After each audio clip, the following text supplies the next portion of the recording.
Dear students, good evening. YouTube पर Khan physics classes में आपका बहुत बहुत स्वागत है। आज क्लास ट्वेल्थ के लिए वेरी मोस्ट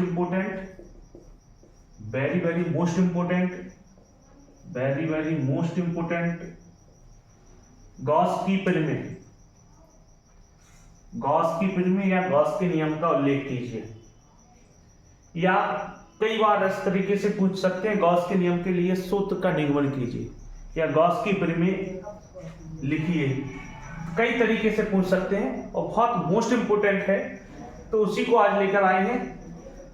इस नियम के अनुसार किसी बंद पृष्ठ से गुजरने वाला वैद्युत फ्लक्स फाई, एक तो पता चल गया कि वैद्युत फ्लक्स को फाई ई बोलते हैं।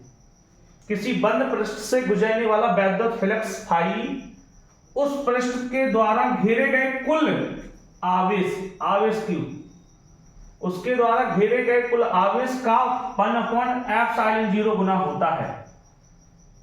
इस नियम अनुसार किसी बंद पृष्ठ से गुजरने वाला वैद्युत फ्लक्स फाई उस पृष्ठ द्वारा घेरे गए कुल आवेश Q का ε0 गुना होता है, गॉस की परिमेय कहते हैं।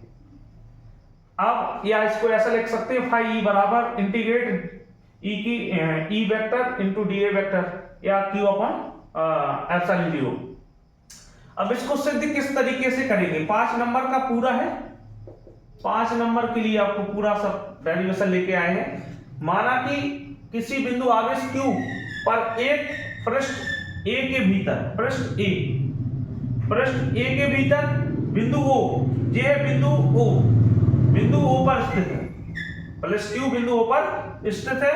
इस प्रकार बिंदु P, यह बिंदु P से चारों ओर, बिंदु P के चारों ओर का सूक्ष्म क्षेत्रफल dA, यह TA, सूक्ष्म क्षेत्रफल dA है।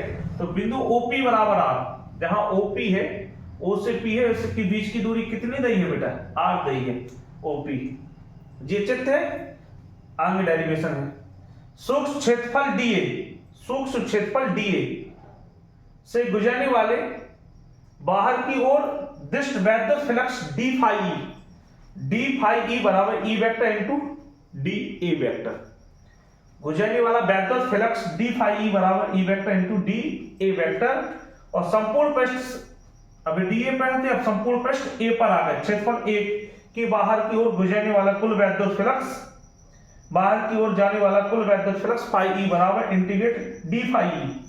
और डी फाई ई का अपन को पता है, जी है मान बेटा, E vector into D A vector. तो इसकी जगह क्या रख दो, E vector into D A vector. और ई वेक्टर का मान होता है बेटा 1/4πε0 Q अपॉन R स्क्वायर, अपन जिससे सिद्ध कर चुके। तो यहाँ E वैद्युत क्षेत्र की तीव्रता E, यहाँ 1/4πε0 Q अपॉन R स्क्वायर, इसके नीचे लिख दिए। और वेक्टर हटाया तो cos थीटा लग गया, अब dA cos theta upon R square और Q अपॉन 4πε0 कॉमन आगे लिख लिया। यहाँ क्या बचा? dA cos theta upon R square. और dA cos थीटा अपन R स्क्वायर d ओमेगा के बराबर होता है, ये लिखा d ओमेगा, इसलिए हमने बताया नहीं था कि d ओमेगा आपका होगा कहां से, इसके लिए रख रहे हैं क्योंकि ये होता है d ओमेगा के डाले। और इस पूरे का मान रख दिया d ओमेगा, और d ओमेगा होता 4 पाई, और 4 पाई से 4 पाई कट गया तो Q अपॉन ε0। वैद्युत फ्लक्स फाई E बराबर Q अपॉन ε0 गुना। यही तो अपन ने परिभाषा पढ़ के आए। देखो, किसी बंद पृष्ठ से गुजरने वाला वैद्युत फ्लक्स फाई E उस पृष्ठ के द्वारा घेरे गए कुल आवेश Q का ε0 गुना होता है, तो 1/4 यानी Q अपॉन ε0 गुना होता है।